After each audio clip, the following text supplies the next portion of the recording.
Karisma semacam seseorang, orang yang dianggap punya daya tertentu dalam dirinya, dan kemampuan daya tertentu ini dipercaya oleh para pengikutnya, sehingga mereka tunduk pada dia yang punya karisma.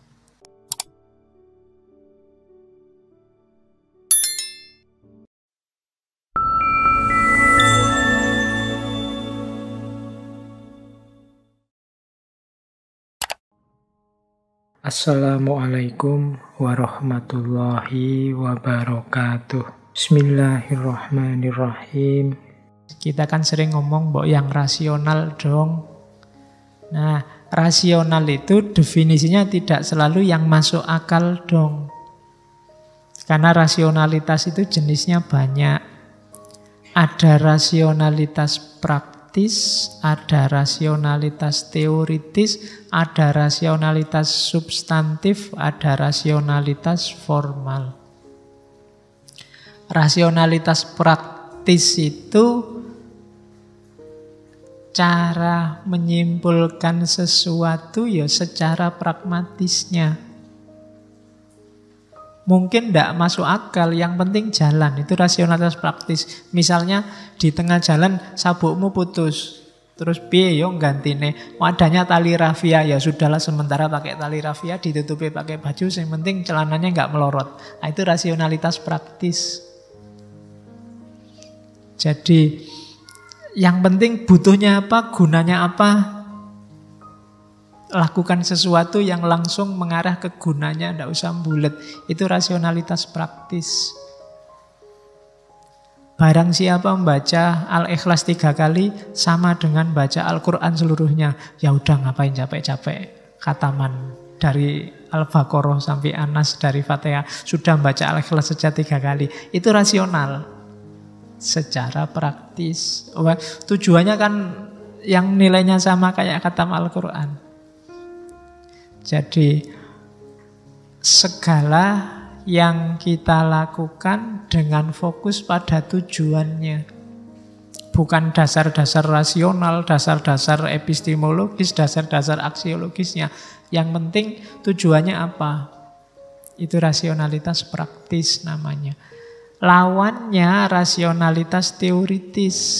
Kalau rasionalitas teoritis ini pakai mikir yang dalam. Ini yang biasanya disebut orang rasional dalam praktek sehari-hari, itu maksudnya rasionalitas teoritis. Yang masuk akal dong. Pakai analisis, deduksi, induksi, itu rasionalitas teoritis namanya. Pakai dasar-dasar rasional. Ada lagi rasionalitas substantif. Kalau rasionalitas substantif ini semacam gabungan antara teoritis dan praktis. Sebenarnya isinya teoritis tapi diorientasikan untuk praktis. Substansinya aja. Tidak usah jelimet pakai kembang-kembangannya mikir. Rasionalitas teoritis itu kadang-kadang melebar kemana-mana. Tidak jelas orang harus melakukan apa. Tapi rasionalitas substantif yang mikir pakai akal ya, tapi jelas setelah itu harus melakukan apa, hasilnya apa. Itu namanya rasionalitas substantif. Bukan sekedar teoritis atau tidak ujuk-ujuk praktis. Tapi semacam gabungan dari keduanya, namanya rasionalitas substantif. Ada lagi yang ketiga namanya rasionalitas formal. Rasionalitas formal itu kayak kamu memenuhi aturan. Misalnya kuliah pakai sepatu, itu kan mungkin secara teoritis kamu susah nyambungnya. Hubungannya apa Pak kuliah sama sepatu? Apa kalau nggak pakai sepatu ilmunya nggak bisa masuk? Kamu kan judek mikir itu sejak dulu, mau protes tapi rawani. Nah, jangan khawatir kalau kamu pakai sepatu, itu ya tetap rasional kok. Namanya apa? Rasionalitas formal. Karena mungkin di kampusmu ada aturan formal yang mewajibkan mahasiswa harus pakai sepatu. Tidak boleh pakai kaos oblong misalnya. Cuma tidak ada larangan celana. Jadi kuliah harus pakai celana itu kelihatannya tidak ada. Harus pakai sepatu yang ada. Jadi kamu boleh besok kuliah nggak pakai celana. Kan nggak ada aturannya, nggak pakai celana, pakai baju yang bagus dan ya pakai sepatu. Oke, itu rasionalitas formal namanya. Demo harus selesai jam 6, maghrib tit harus bubar. Terus kamu tanya dalilnya mana, dasarnya apa, rasionalitasnya di mana. Justru kalau malam itu nggak panas kita lebih semangat demonya. Nah, itu jawabanmu gitu, mungkin benar jawabanmu itu rasionalitas teoritis. Tapi yang dituntut saat itu rasionalitas formal. Sama kayak kamu apel harus pulang paling malam jam 9. Jam 10 enggak boleh. Mungkin kamu bisa bantah pakai dalil macam-macam. Pulang jam 9 itu belum dapat apa-apa Pak, baru dapat ngobrol itu, belum dapat yang lain-lain. Oke. Enggak itu aturan. Jadi pulang aja enggak apa-apa, rasional itu namanya rasionalitas formal. Jadi rasional itu enggak selalu yang masuk akal, ada kalanya praktis. Gitu. Kamu kok nggak masuk akal gitu sih, masa makan langsung di wajan. Lu nggak apa-apa, itu namanya rasionalitas praktis. Piringnya raono, makannya langsung di wajan, nggak masalah. Secara teoritis salah, namanya wajan buat masak kok buat makan. Tapi secara praktis bener, itu namanya rasionalitas praktis. Nah, itu tipe-tipe rasional. Ya kayak kamu bulunya ayam kamu pakai garuk-garuk di telinga itu kan, itu rasionalitas praktis namanya. Tujuannya ada bulu itu tidak untuk garuk-garuk telinga, itu ayamnya bisa tersinggung. Tapi kan kamu pakai itu karena kamu sedang butuh. Nah, itu namanya rasionalitas praktis. Ada rasionalitas formal, ada yang teoritis, ada substantif. Terus, nah, dengan dasar rasionalitas tadi, ini belum masuk karisma ya, untuk memahami maunya Weber dulu sebelum masuk ke karisma. Nanti karisma masuknya ke legitimasi otoritas tindakan. Tindakan sosial katanya Weber ada 4. Yang tadi tindakan yang mempertimbangkan orang lain. Yang pertama ada namanya tindakan rasional instrumental. Tindakan rasional instrumental itu yang dipikir tujuannya. Tujuannya apa? Aku harus melakukan apa? Itu namanya tindakan rasional instrumental. Ngaji ke sini tujuannya daripada nganggur Pak di kos-kosan sendiri. Nah, itu rasional instrumental. Begitu nyampe sini kok sepi, podo sepine ternyata berarti kamu salah. Rasional instrumental itu benar salahnya dilihat kesesuaian antara yang kamu inginkan dengan hasilnya. Misalnya haus sekali Pak, ya minum. Haus dan minum ini kan ada hubungannya. Maka tindakanmu ketika haus terus minum itu namanya rasionalitas instrumental. Contohnya ya kita minum sekarang.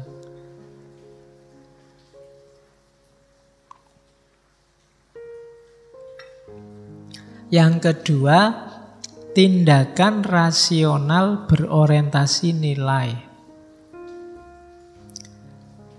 Kenapa kamu ngaji ke masjid ini?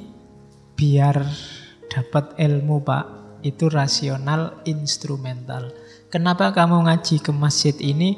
Agama memerintahkan saya sering ke masjid Pak. Itu rasional berorientasi nilai. Jadi ada lembaga nilai yang kamu ikuti. Kenapa kamu kuliah? Ya karena agama mewajibkan saya cari ilmu Pak. Nah itu rasional berdasar nilai. Baik buruk, cocok tidak cocok itu berorientasi nilai, mikir. Yang ketiga, tindakan tradisional. Kalau tradisional itu dasarnya biasanya begitu. Atau yang lain begitu. Kenapa kamu ngaji ke sini? Biasanya kalau Rebo malam Kamis memang saya ngaji di sini, Pak. Itu biasanya. Itu tindakan tradisional namanya.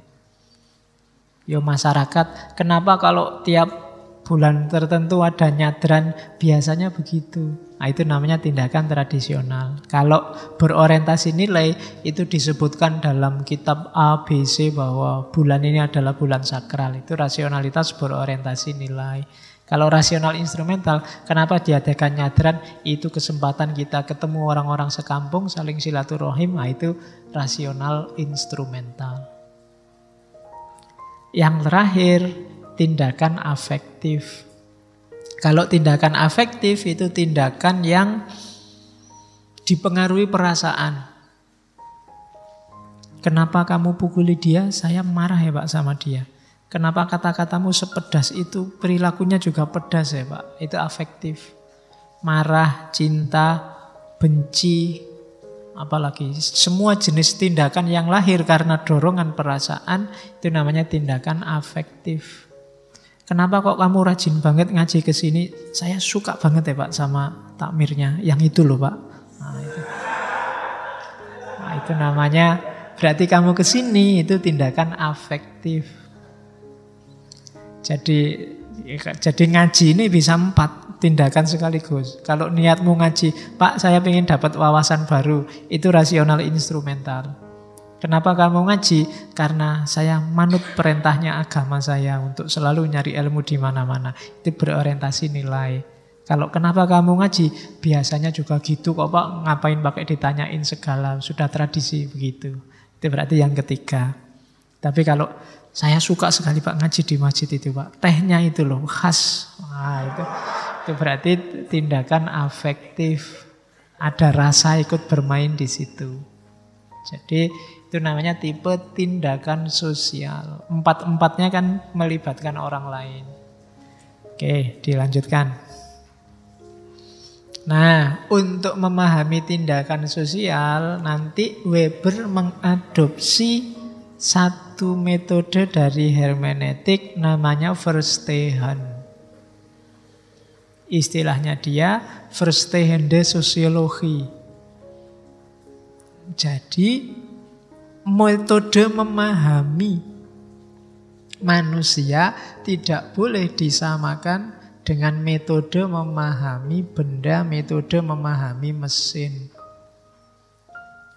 memahami alam yang eksak. Tidak boleh disamakan. Manusia itu khas. Ini yang punya sebenarnya hermeneutik nanti diadopsi oleh Weber untuk memahami fenomena sosial. 2 orang yang membawa metode Verstehen ini ke dunia sosial dan dunia sejarah yaitu Weber dan Wilhelm Dilthey. Jadi katanya Weber, manusia itu harus dipahami. Tidak bisa cuma dijelaskan. Kalau alam semesta, dia bisa dijelaskan begitu saja. Matahari terbit dari timur, besok juga dari timur. Sesuai dengan rotasinya, tinggal dijelaskan. Tapi kalau manusia tidak bisa. Sama-sama fenomena mesuh misalnya. Mesuh di sana mungkin simbol keakraban, simbol kedekatan. Sementara mesuh di konteks yang berbeda, simbol kemarahan. Itu manusia. Sama-sama senyum, ada senyum seneng, ada senyum sinis, ada senyum basa-basi, ada memang yang bentuk mulutnya senyum. Lihat beda kabeh itu, sama-sama kamu berhadapan dengan fakta senyum. Itu manusia, maka dia harus diselami, tidak bisa cuma dijelaskan. Nggak bisa terus cuma dijelaskan, temanku tersenyum padaku. Oh itu harus diperjelas dulu. Itu senyum sinis, apa senyum sayang, apa senyum basa-basi. Oh itu maknanya bisa jauh berbeda. Maka harus Verstehen. Sama-sama mukul, ada mukul karena benci, ada mukul karena sayang, ada mukul karena iseng. Itu kan beda-beda. Kalau mukul karena benci, begitu dipukul kamu pengen bales. Kalau mukul karena sayang, dipukul, kamu minta dipukul lagi. Kalau mukul karena iseng, begitu dipukul, kamu tanya, lah kok aku dipukul? Alasannya apa? Beda menyikapinya, maka harus verstehen, harus masuk ke objek. Tidak bisa hanya dilihat dari luarnya saja. Tidak mesti yang luarnya begitu, isinya begitu. Tidak mesti yang kata-katanya jelek terus isi orangnya juga jelek. Atau sebaliknya, yang kalem kata-katanya lembut, isi orangnya juga lembut. Itulah manusia. Dunia sosial juga begitu. Tidak bisa hanya dilihat faktanya saja. Harus diselami, harus masuk. Model verstehen. Oke, jadi tindakan sosial yang dasarnya adalah rasionalitas, yang cara memahaminya pakai verstehen. Ini dasar-dasar teorinya Weber. Dari situ nanti masuklah kita ke isu struktur otoritas dan legitimasi. Katanya Weber, dasarnya kehidupan bersama itu dua, yaitu otoritas dan legitimasi. Otoritas itu dia punya otoritas kalau dianggap legitimate, dan sesuatu itu kalau sudah punya otoritas, dia bisa jadi alat untuk legitimasi. Dua-duanya muter itu. Nah, jenisnya otoritas itu ada 3 katanya Weber. Ada otoritas tradisional, ada otoritas legal, ada otoritas karismatik. Baru kita masuk ke karisma. Jadi otoritas tradisional itu, bayangkan sebelum ada negara, sebelum ada birokrasi. Fokusnya pada individu, pada seseorang, pada tokoh, pada tradisi. Biasanya begitu. Pak Kaum, Pak Dukuh, Pak itu sebelum ada negara itu sudah ada. Orang yang mimpin urusan religius, orang yang mimpin urusan desa, itu otoritas-otoritas tradisional. Ketua suku itu otoritas-otoritas tradisional. Yang sebelumnya memang menguasai. Dasarnya bukan rasional, dasarnya ya tradisi, afeksi, seperti yang disebut di atas. Jadi strukturnya struktur lama. Ada yang modern namanya otoritas legal.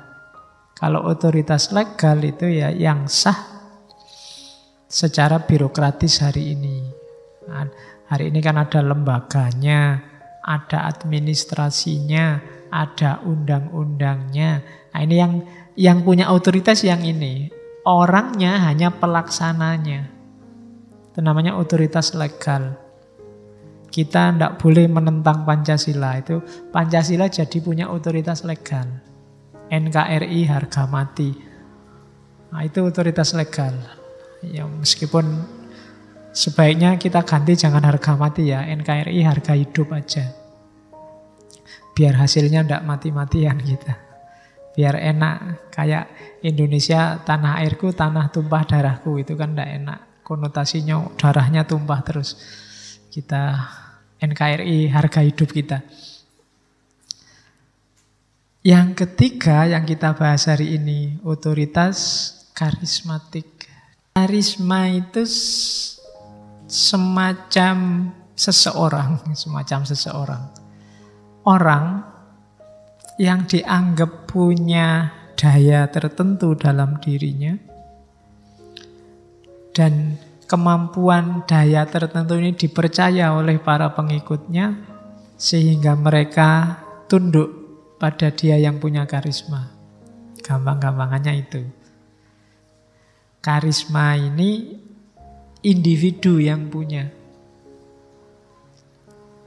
Jadi karisma itu orang tunduk tanpa harus dipaksa oleh aturan, tanpa harus dipaksa oleh kekerasan, oleh kekuatan, tapi mereka tunduk gara-gara melihat karisma di orang ini. Jadi semacam kalau Weber mengartikannya semacam daya spiritual, semacam magical power. Entah dari mana, Weber enggak, makanya tadi saya omong kalau di agama mungkin hubungannya sama Imam Mahdi, kalau di Jawa mungkin lebih dekat dengan konsep Ratu Adil.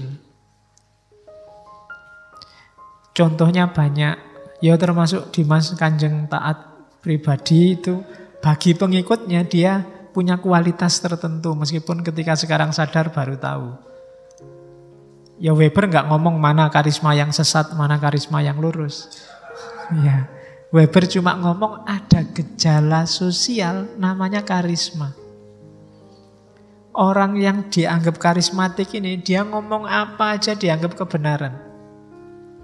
Dia nggak usah merentah sampai capek, umatnya otomatis ngikut. Bahkan sebelum dia merentah, umatnya nafsir sendiri apa yang dimaui oleh pimpinanku ini. Jadi dayanya sifatnya supranatural. Dalam tanda petik, dalam bahasanya Weber. Mungkin Weber melihat gejala-gejala ini banyak dalam tradisi-tradisi timur. Dan contohnya banyak. Bagaimana kekuatan karismatik ini dimanfaatkan untuk revolusi sosial, untuk melakukan dobrakan-dobrakan terhadap tatanan yang mapan. Dengan bekal klaim karisma ini, dia perjuangannya jadi dahsyat, banyak yang sukses. Pangeran Diponegoro dulu, kenapa kok banyak sekali orang Jawa yang mau jadi prajuritnya untuk berperang melawan Belanda? Dia punya karisma. Tanpa harus dia teriak-teriak merintah, kampanye, tanpa harus nyebar Facebook atau WA, itu orang Jawa manut semua diajak perang oleh Pangeran Diponegoro. Dia punya karisma. Oleh orang Jawa dia dianggap Imam Mahdi. Dia laku spiritualnya kuat. Dan bisa menunjukkan bukti bahwa dia konsisten dengan visinya. Itu karisma. Dalam sejarah Islam juga banyak kan yang diposisikan jadi Imam Mahdi. Yang terkenal di Indonesia ada Ahmadiyah dengan Mirza Ghulam Ahmad. Ada Lia Aminuddin. Ada Mossadegh dengan gerakannya. Ada yang terakhir Dimas Kanjeng dengan penggandaan uangnya loh.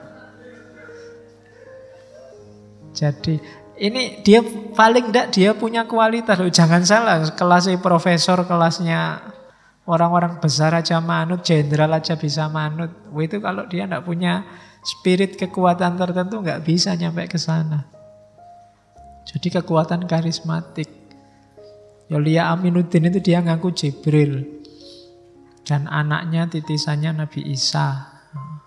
Dengan segala gayanya, ritualnya macam-macam sudah. Di Islam juga banyak. Ada yang sukses bikin dinasti. Ada yang sukses. Zaman dulu misalnya di Sudan ada Mahdi Sudan. Dia mengklaim dirinya Imam Mahdi. Tapi gara-gara itu dia pengikutnya banyak dan bisa mengusir Perancis dari Sudan. Ada Mahdi Ibnu Tumat, muridnya Imam Ghazali yang nanti bisa mendirikan dinasti Muwahhidun yang beberapa kali saya ceritakan. Itu contoh karisma.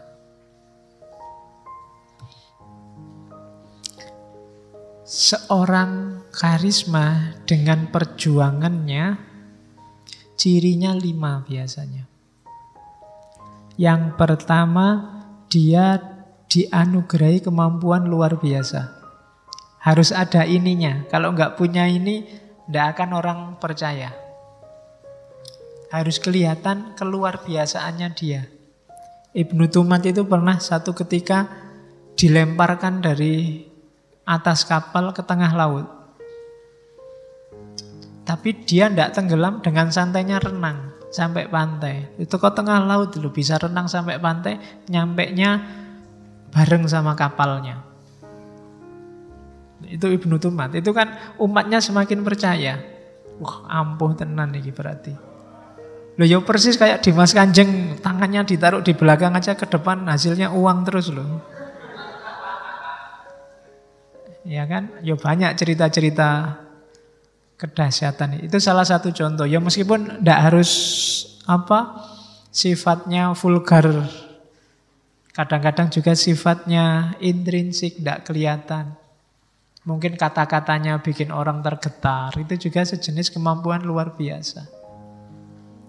Dan yang kedua, biasanya orang karismatik itu menonjol karena dia muncul di saat yang kritis.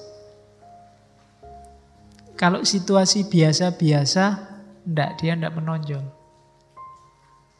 Orang tidak butuh ratu adil kalau sudah makmur. Orang butuh ratu adil itu ketika zaman sedang susah. Lahirnya dinasti Muwahhidun itu ketika dinasti Murabitun sedang krisis. Lahirnya Mahdi Sudan itu ketika Sudan sedang dijajah oleh Perancis. Pangeran Diponegoro dia jadi sedahsyat itu karena Belanda bikin banyak krisis di Jawa. Jadi dia munculnya dalam keadaan krisis. Kalau situasi aman dan normal ya orang tidak terlalu butuh dengan manusia luar biasa. Superman itu kan kalau sedang ada penjahat baru dia datang. Kalau nongkrong-nongkrong di warung tidak mungkin dia datang. Tidak mungkin tiba-tiba Batman muncul di angkringan, itu tidak mungkin. Tapi kalau sedang ada copet, ada perampokan, dia muncul. Jadi ya gambarannya kan begitu, yang punya karisma, yang punya kekuatan luar biasa. Yang ketiga, dan dia mampu mengatasi krisis itu dengan cara yang unik, radikal, luar biasa, yang tidak terbayangkan. Orang sudah putus asa ngatasi situasi kayak gini nggak mungkin. Tapi sosok karismatik ini mampu mengatasi krisis. Akhirnya percaya, paling tidak krisis individual masing-masing pengikutnya. Sehingga masyarakatnya percaya, jamaahnya sedang dililit utang, tiba-tiba dijanjikan, tenang aja, duitmu berapapun tak gandain. Oh, itu kan mengatasi krisis tanpa krisis. Versi Dimas Kanjeng. Jadi dia bisa semacam itu. Sehingga followernya percaya. Pengikutnya jadi percaya. Kemudian mempesona, menarik, dan dipercaya oleh pengikutnya. Itu syaratnya. Sejago apapun Ratu Adil, manusia karismatik atau Imam Mahdi, kalau tidak punya pengikut, ya dia nggak jadi Ratu Adil. Dia jadi Ratu Adil itu karena diakui oleh para pengikutnya. Tidak ada Ratu Adil kok sendirian. Sayalah Ratu Adil, dewean, tidak ada yang ngakui, ya tidak mungkin.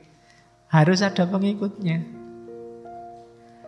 Dan yang terakhir, dia bisa membuktikan kebenaran gagasannya, kebenaran ide-idenya.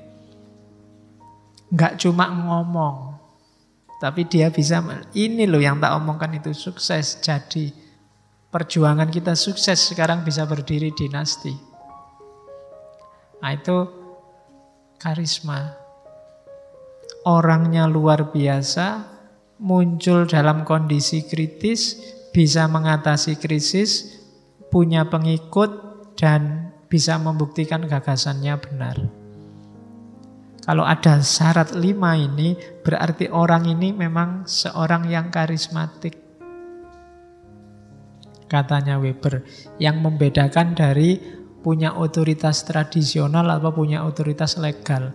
Karismatik ini dia menguasai sekaligus otoritas legal dan otoritas tradisional.